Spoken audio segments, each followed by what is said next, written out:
The lottery is not about getting rich. It's about helping people, and it always has been. The lottery is what helped raise the Great Wall of China, build the roads of Rome, and today, in South Carolina, it's what generates millions of dollars each year for scholarships like the SC Hope, Life, and Palmetto Fellows. The South Carolina Education Lottery is investing in you. Visit sceducationlottery.com/betteryou to learn more.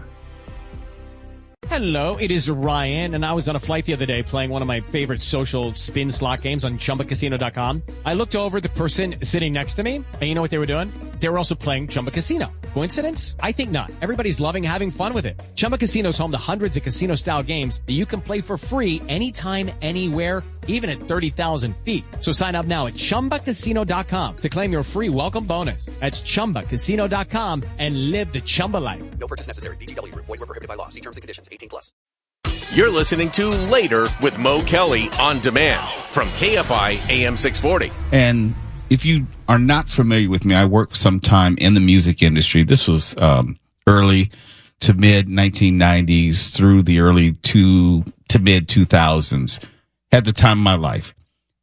And it was at a time in which there was all sorts of excess. You know, you could go to any concert you wanted. You could get any of the music you wanted. And this is before the digital download revolution. So we were still using CDs. That was like a form of currency to get actual music without having to pay $18 for what was the average price of a CD back then. And one of the other perks is you got to go. And it wasn't really difficult, regardless of your position or record label you worked at or radio station you worked at. You got to go to just about every event, every concert for free. It wasn't uncommon to also get backstage access and go to all the parties, all the different Grammy parties. It was a wonderful time. Let me tell you that. So I don't have any real firsthand perspective about paying for concerts. I'm not saying that as a boast. I'm just saying that was just an extension of the industry in which I was working. When I saw this story in the New York Times today, talking about the soaring prices of concert tickets, it blew me away because I really didn't have a reference point. And it also had me question why anyone would pay so much to go to a concert today. For example, in 1996, and I'm working in the industry at this time. At that time, I was working at the Grammys, as a matter of fact. The average ticket price for the top 100 tours was $25.81. That's the average ticket price, or about $52 in 2025 money, adjusted for inflation. And this is according to Pollstar. And if you don't know Pollstar, it's one of the big industry trade publications that covers the live music industry. By last year, 2024, the average ticket prices had risen to $135.92, almost triple what it was in 1996. And let me just tell you, the music could not be 3 times better now. There's no way in the world. If you happen to be a member of Gen Z, in a survey of 1,000 Gen Zers, 86% admitted to overspending on live events. Well, what do you mean by overspending? I'll give you an example. Taylor Swift, her recent tour, Eras Tour, it grossed more than $2 billion. The average ticket price for that tour in 2023 was $1,088. The average. In 1996, the average price was $25. Taylor Swift, arguably the biggest artist in the world, average ticket price $1,088. And you may say, well, what does that mean? What is that range? Well, if you wanted to see Taylor Swift at SoFi Stadium, not too far from here, the set ticket prices range from $105.25 to $4,769. That's not ticket brokers. That's not resale. That is printed on the ticket price going directly from Ticketmaster? I believe even some of those $100 tickets were the behind the stage tickets. So they weren't of a view of the stage. They were just so you could be in the arena. Because, and I know this because my co-parent took my daughter to see this show, and she paid for their tickets about just under $700 a piece. I don't know how you do tickets. But they did have some cheaper, like $150 tickets, but they were not stage facing tickets. So it's basically you're just there to dance and hear the music set live. I'm inclined to believe that concert goers get less for their money now and pay more than in the 1990s. I thought the shows in the 1990s, and I worked on, from a label side, the Janet Jackson Velvet Rope tour. Mm-hmm. Got to see that 3 or 4 times. And I could see how elaborate that show was for the average price of $25. You had some tickets probably were maybe $200-$300, but that was as high as it went. I can't imagine paying $2,000 in 1996 money. Well, there are some shows that are relatively, inexpensive. There's a show that my daughter's planning on going to see this summer in London. It's Billie Eilish.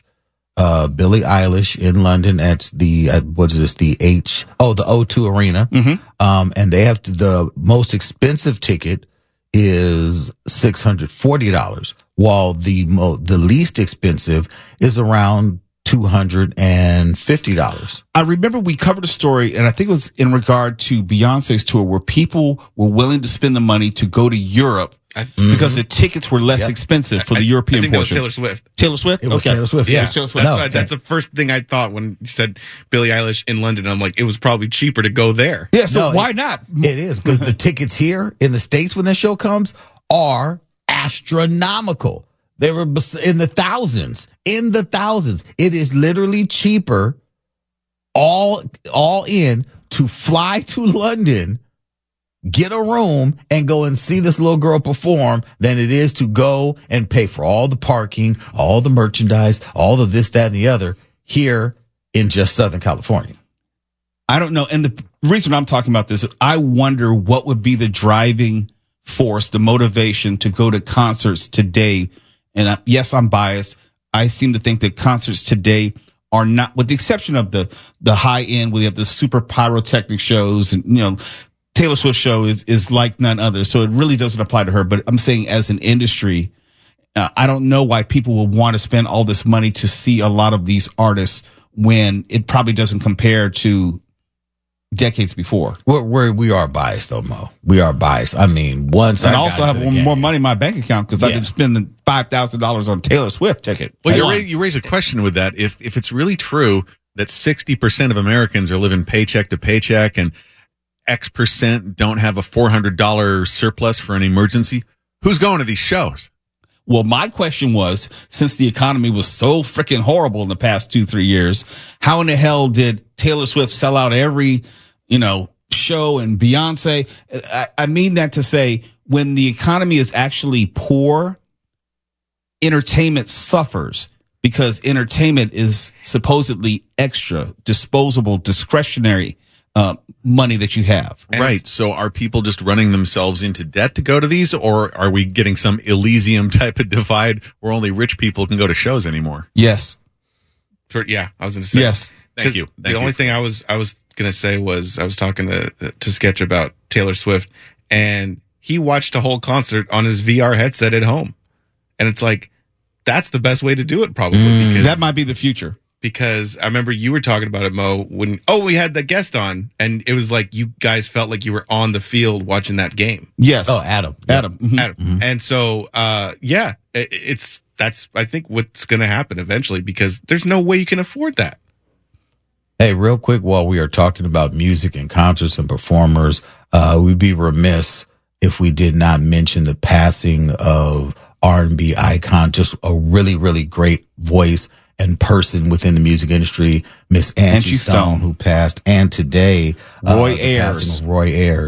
Two absolute greats and their legacies will be missed within this here music industry. Yeah, I worked with Roy Ayers a little bit.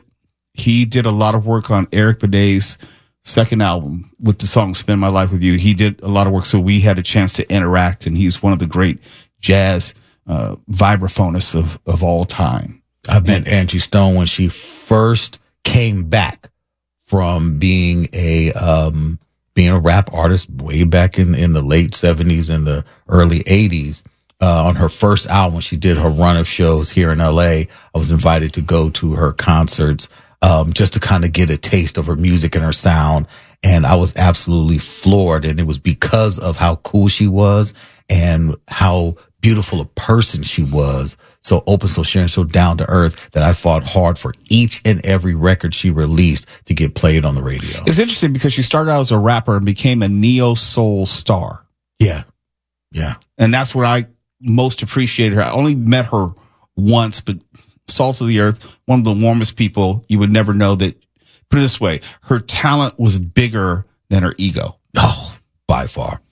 It's Later with Mo Kelly. KFI AM 640. We're live everywhere. The iHeart. Step into the world of power, loyalty, and luck. I'm going to make him an offer he can't refuse. With family, cannolis, and spins mean everything. Now, you want to get mixed up in the family business. Introducing The Godfather at ChumbaCasino.com. Test your luck in the shadowy world of The Godfather slot. Someday, I will call upon you to do a service for me. Play The Godfather now at ChumbaCasino.com. Welcome to the family. No purchase necessary. VGW Group. Void where prohibited by law. 21 plus. Terms and conditions apply. Radio app.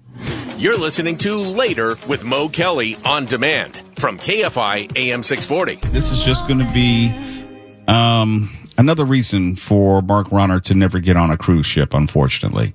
We have to report the news as it is, not as we would like it to be. And the fiance of Faster Pussycat frontman Tammy Down died at sea after falling overboard from a Royal Caribbean cruise ship. And there's a lot of unfortunate irony here. Kimberly Birch, 56, fell to her death from a room balcony. I'll come back to that in just a moment. But it was on the first night of an 80s cruise on Royal Caribbean. The ship was Explorer of the Seas on March 2nd, supposedly after some sort of heated argument with the rocker.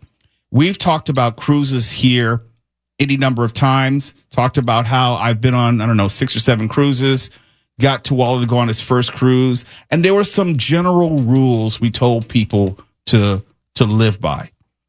I said, I don't go near the rail of the ship, especially at night. If I had any drinks, I stay away from that. The rail only comes up to, depending on your height, maybe your waist, maybe your stomach level. Yep. Yeah. Yep. So I don't mess around with that. I don't want like a wind gust to blow me over or anything like that. I stay away from the rails and I don't go up there at night, or at least I don't go near the rails at any time. And usually I do get my wife and I will get a balcony cabin or stateroom, and it has a similar rail to what you'll see on the top deck of the ship, but the rules don't change. I'll go out there and sit in the deck chair on the balcony, but I'm not trying to lean over the balcony and look and, have a wind gust or, the ship just sort of tilt to the side for whatever reason. All of a sudden I'm Choppy overboard. water. Because you're the one who said to all, look, if you go over that rail, you're done. You're dead. And it's a straight drop down. It's a straight, you're not going to hit like the deck below. Nope. You go over that edge, it's a straight sheer drop into quite possibly what you could only imagine is the coldest water. And maybe I think that because it is just a deep, dark abyss. If you've never been on a cruise ship at night, it's hard to convey how dark it is, especially if there's no moonlight. It is blue, black, blurple, midnight black. You can't see anything anywhere. You might as well be in outer space. Yeah. Yes. You don't know what is happening out there. You don't know which way is up or down. Unless you look down, I made that mistake, and you see that water going by the bottom of the boat. Yeah. And that's where you think to yourself, so that's what death looks like. That's staring death in the eye. You got no chance. You go over that rail. You might be lucky and, bounce off the side of the ship on the way down. That would be good for you because you don't want to land in that water and the undertow and pull you into the rotors. You don't want that. Look, I know they send out a search party and everything. They're not going to find you. No. They never do. No. You know, if they do, good on you. Okay. It's like winning the lottery. You got a chance in 3 million. All right? Yeah. Most times you're going to. And so when I see this story, I'm not any less inclined to get on a ship, but I'm reminded of the rules that you should keep yourself to each and every time. And a lot of folks, and that goes back to, I know that the drinks are watered down for reasons just like these, because they don't want to have people out of control, drunk, falling over the rails or getting into these situations because, you know, you're on a cruise ship. There's a lot of alcohol. You have couples, married couples, college age kids, and it can be a bad mix. It can be. You know, when I can say this, I'm usually a very quiet drunk. I can't speak for Mark Ronner. I'm a fairly peaceful drunk, yes. But not everyone is.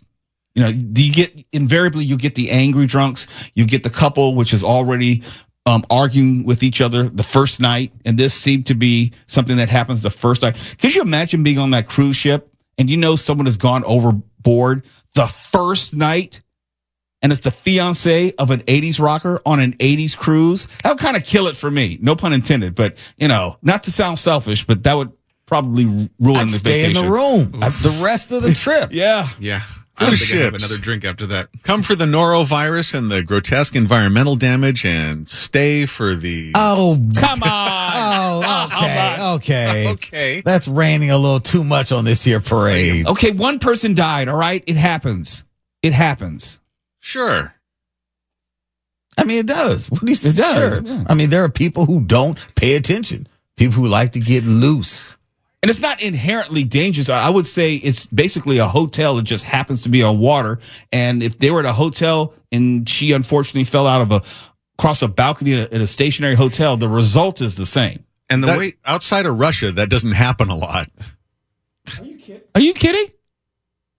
Falling out of hotel windows? No, there are a few. I can't remember who it was, but there were a couple of stories this year of people dying.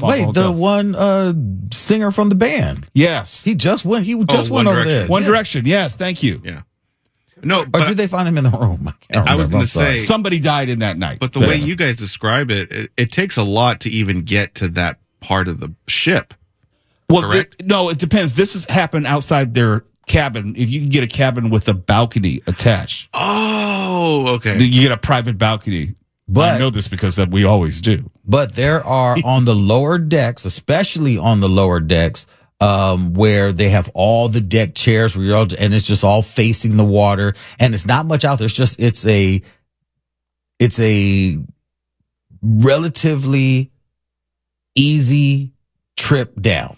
Yeah, but that's on the very top deck. Okay. Because on the lower pool decks, you know, they have that glass there. Yeah, okay, on the glass, yeah. But I'm talking about like when on the boarding deck where where we went to go, where they have the life rafts. Mm-hmm. That's where I was standing, where it literally came up to my waist. I said to myself, if this ship right now, while I'm trying to take a picture of this, was to rock the wrong way, I could just be hurled right over because the decks are somewhat moist. Yes, they are. They're not dry. They're not dry decks. Because you could slip and plow.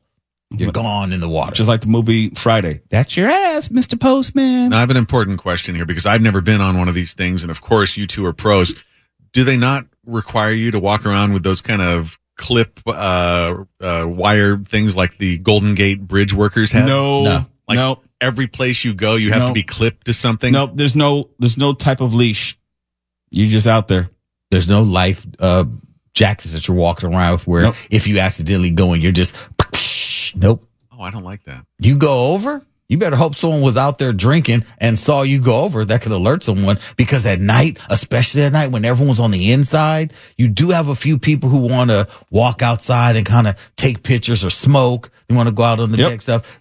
I have seen there's a couple people just out there, but I said to myself, if I was to go over, there was a family that was out there. They were taking pictures with some type of, I guess they were dressed up. So it must have been an event. They went back in. That was probably the captain's dinner that night if people were dressed up. Okay, yeah, they were all dressed up fancy. They went back in, and when they went back in, I said to myself, wait a minute. I'm out here in this section at least by myself. The next people, they were at least a mile down by shipway. I said to myself, if I go for right now, that's it. No one knows. And no one would know probably until the end of the ship because there's no telling where I would be. Unless someone saw you go over, there's no way to know. There's no way. Until, when you get back to port and they realize that you haven't, because you have your seafaring badge that you scan in any number of places when you get on and get off the ship. Yeah. They wouldn't know until they're back in LA and Mr. Sharp never got off the ship. Oh, who could resist fun like that?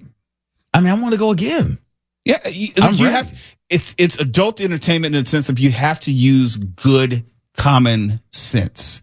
And not everyone has good common sense, especially under the influence. Because you can get alcohol wherever you go, watered down or not. You can go 25 feet. There's another place where you can buy alcohol. Not even buy, just get alcohol because you probably have a drink pass. Yeah. Oh, it's great fun, but you still have to be a responsible adult.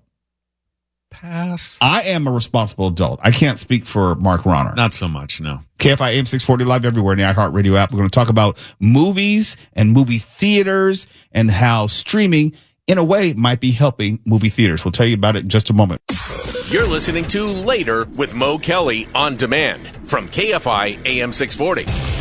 You might know from our previous discussions talking about movies, I said, hey, part of the reason why movie theaters struggle right now is that there are fewer releases. There are fewer movies for movie theaters to show. And not only that, the ones which do reach theaters don't stay in theaters as long as they used to. Like, for example, The Karate Kid, originally, the one in 1984, the original Karate Kid, was in theaters for 6 months.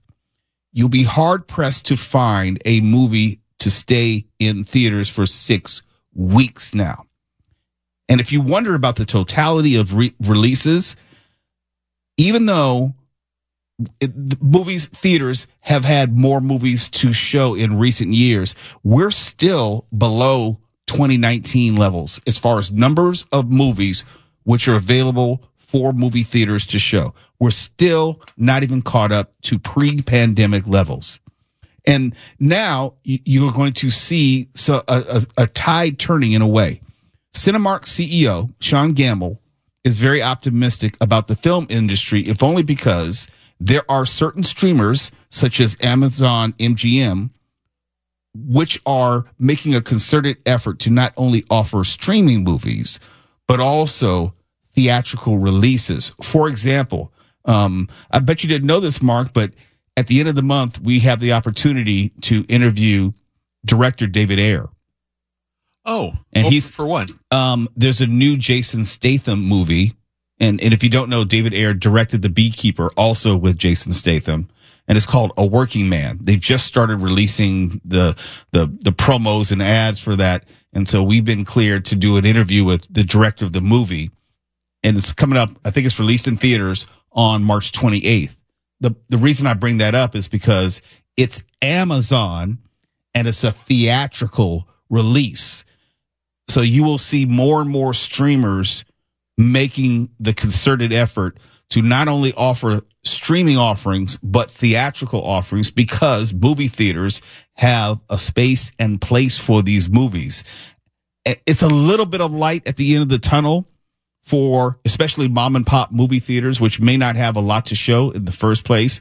But if you have more content to offer, then that might be a lifeboat for these theaters. But yeah, it just reminded me, we just been cleared to interview director David Ayer at the end of the month for A Working Man starring Jason Statham. His name comes up. Sorry, go ahead, 12. No, I was just saying, I can't wait for that. Yeah, it should be cool. I see his name come up pretty often because people are pushing for director's cuts of certain movies of his to be released. He also directed Suicide Squad. He was the writer for Training Day. A number of movies. I think The Fast and the Furious. He knows action movies. So I can't wait to talk to him about action movies. But the point is, you have directors, you have studios, not just doing streaming not just doing theatrical. The lines are getting more and more blurred. Now, I don't know how long these theatrical releases done by streaming platforms will stay in theaters, but, you know, at least there's more content for them. Something like this new movie with Millie Bobby Brown and Chris Pratt, The Electric State, directed by the Russo brothers. That film looks humongous, and I'm shocked. I am shocked it is a Netflix only release. I'm like, that should be in theaters. I am too. It doesn't shock me for this reason, because greed wins out, and anything that's in theaters, you're sharing with theaters. You know, they're not just showing it out of the goodness of their heart. You are paying for that distributor platform, if you will. And the appeal of streaming for studios was, we don't have to share anything with anyone. We could just have everyone come to our platform, our portal, and watch our stuff. That was the original, I'll say, attractiveness of streaming, because you'd have a Disney Plus platform and you didn't have to release the movie in theaters. And in theory, you'd have people buying subscriptions and watching just our movies on our streaming platform. And as it turned out, it wasn't as lucrative as they thought it was going to be. And you had all this consolidation and buying up other people's IP. And there's still a place for movie theaters, at least for now, in all of this, because you can't get the same widespread coverage without them. As much as I thought Anora was the most overrated movie in the history of humanity, when the director accepted the award on Sunday, I really dug his plea for people to support physical movie theaters. I think there's something in that for all of us if you love movies. Now, I'm still going to be sober about the long-term prospect of theaters. Not only is it less expensive to enjoy the home movie experience, it's less obtrusive. You know, Mark, we hate people. Between you and me, we hate people. We hate people who are going to interrupt the movie.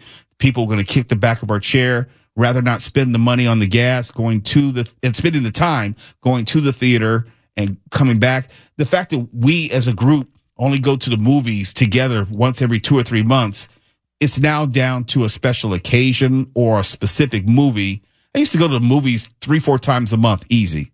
That'll never happen again. I know. And look, you're never going to mistake me for Nicole Kidman in one of those breathy pro movie theater ads that we see every single time we go.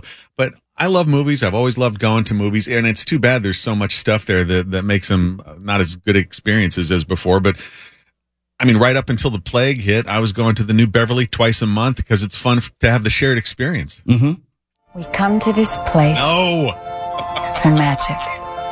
We come to AMC theaters to laugh, to cry, to care. No, we don't. To see some guy's cell phone screen. All of us. That indescribable feeling we get when the lights begin to dim. And somebody else starts talking. And we go somewhere. Why is she trying to be so sexy with it? Before. Is Not it a porno? Not just entertained, but somehow reborn. Together. Yeah, it's a porno. Dazzling images on a huge silver screen. Sound that I can feel. Somehow, is she touching herself? Heartbreak feels good in a place like this. Our heroes feel like the best part of us. What's she trying to sell us? Stories feel perfect and powerful. Because here, they are. There's the AMC climax. Theaters. Wait, We here, make wait for movies it. See, right there. That was the climax. AMC Theaters. We make movies better. Don't rush it. That movie she wants you to see has a happy ending for sure. On that note, KFI AM 640, we're live everywhere in the iHeartRadio app. Okay. Step into the world of power, loyalty, and luck. I'm going to make him an offer he can't refuse. With family, cannolis, and spins mean everything. Now, you want to get mixed up in the family business. Introducing The Godfather at ChumbaCasino.com. Test your luck in the shadowy world of The Godfather slot. Someday, I will call upon you to do a service for me. Play The Godfather now at ChumbaCasino.com. Welcome to the family. No purchase necessary. VGW Group. Void where prohibited by law. 21 plus. Terms and conditions apply. Deep breath. Reset. You're listening to Later with Mo Kelly on demand from KFI AM 640. Later with Mo Kelly on KFI AM 640. 640. Live everywhere on the iHeartRadio app. We talked about going on a cruise, which is more a function of traveling. You know, unfortunately, the cruise was not a feel-good story, but I'm a person who loves to travel. And just in case you are not aware, we talked about the deadline, which was going to approach. It kept getting moved back. But the Real ID deadline is actually almost upon us. As of May 7th, 2025, this year, that's the deadline. A Real ID will be required to enter federal facilities such as military bases, federal courthouses, and of course, to travel. The Department of Homeland Security previously said that the 2025 extension was due to backlogs created by the COVID-19 pandemic, and the Real ID requirement was initially scheduled to take effect in 2008. Of course, this is a response in many ways to 9/11, even still. But originally it was supposed to take effect in 2008 after former President George W. Bush signed the Real ID Act into law in 2005. According to the TSA, a California driver's license or identification card that is Real ID compliant will include a bear and star in the top right corner. I got mine done like almost, I want to say 2-3 years ago at this point. It's been a while. Yeah, it was during the pandemic. I got my Real ID done. And there were a lot of hoops to jump through as far as all the paperwork. But you're running out of time to do it. So if you haven't done it already, Stephen, have you done it yet? Yeah, when they threatened that it was going to be, up at the time I did, it was like another year. And now it's been like 6 years since then. Mark, have you done it yet? I'm actually not sure. I need an assistant to check into this stuff. Just pull out your driver license right now, and it's supposed to have this bear with a star in the top right corner. Yep. Oh, yeah, I got that. Okay, then you should be good to go. Coming up in just a moment will be the viral load. And let me ask Tiffany Hobbs, since she's in the studio, have you gotten your Real ID yet? No, I'm looking at my ID. No bear, just a man panhandling for gold, looks like. That's about it. Let me see that. Right. I know. I kind of throw that over here. Have an antiquated ID, I think. But you have a nice picture. It's a nice picture. I got all gussied up. Yeah, I have the panhandler, but also have the bear on top. Ooh, that's okay. That's a nice picture too. And also, no, this bear is definitely absent from mine, and I'm going to rush and get that. So you have about 2 months to the day. 2 months. So the sooner you do it, the better, because unless you're not going to be entering a federal facility anytime soon, you should be all right. But if you're planning to travel, like go on a cruise, you might need this. Probably not a cruise right now. Why not? I've never been on a cruise. I've spoken about this before, and I do have interest in cruising, but every time I am anticipating booking a cruise, something happens to deter that. Like a pandemic? Like a pandemic, like someone falling overboard, like a ship being quarantined. All sorts of things. Some of it? Lots and lots of things. Ship running aground? Mm-hmm. Okay. All right, those are good reasons. Not really good reasons, but semi-good reasons. But I think you would love it and enjoy it. And for anyone who is thinking about a cruise or just even travel in general, you're going to have to get your Real ID. Unless they've changed it, I had to bring like 2 bills, which verified my address, obviously like a birth certificate, social security card. There were a lot of documents that I had to furnish. Part of it you can do online, part of it. But for me, I had to take the other stuff to the actual DMV to finish it. So I would look it up now. I don't want to tell you wrong, but I would look it up because there are a lot of hoops that you have to jump through, and it's probably going to take some time, meaning you'd be better off to start the process now as opposed to waiting till sometime in April and nearing May. And then you have all sets of other problems that you have to deal with, especially if you're planning to travel anytime soon. Because I know that you're going to require this or a passport, mind you. It doesn't have to be this if you do have your passport. When it comes to just flying domestically, not even leaving the country, just domestically. You want to fly to Las Vegas, you better have your Real ID. Yes, Tiffany, I'm being serious. You know, I definitely have my concerns about this, but I will err on the side of caution, and I will follow your advice and go ahead and book that ASAP. Let me ask you this question. Does it require a renewal in any sort of increment of time? After 5 years, you have to resubmit. Do you know, has that been? No, I have to actually get I have to renew my ID on my birthday this year. It doesn't say anything about the real aspect. Here's what I do know. You will, if you don't have a real ID come May 7th, this is what you can use to board a flight. A state-issued enhanced driver's license. Don't ask me what that is. I don't know what it is. A U.S. passport, a U.S. passport card, a DHS trusted traveler card like Global Entry, Nexus, Century, or Fast. I have a Global Entry card. A U.S. Department of Defense ID, including IDs issued to dependents. A permanent resident card, a border crossing card, an acceptable photo ID issued by a federally recognized tribal nation / Indian tribe, including enhanced tribal cards, an HSPD-12 PIV card, sounds like a disease, foreign government issued passport, Canadian provincial driver's license or Indian and Northern Affairs Canada card, transportation worker identification credential, U.S. Citizenship and Immigration Services Employment Authorization Card, a U.S. Merchant Mariner credential, or a Veteran Health Identification Card.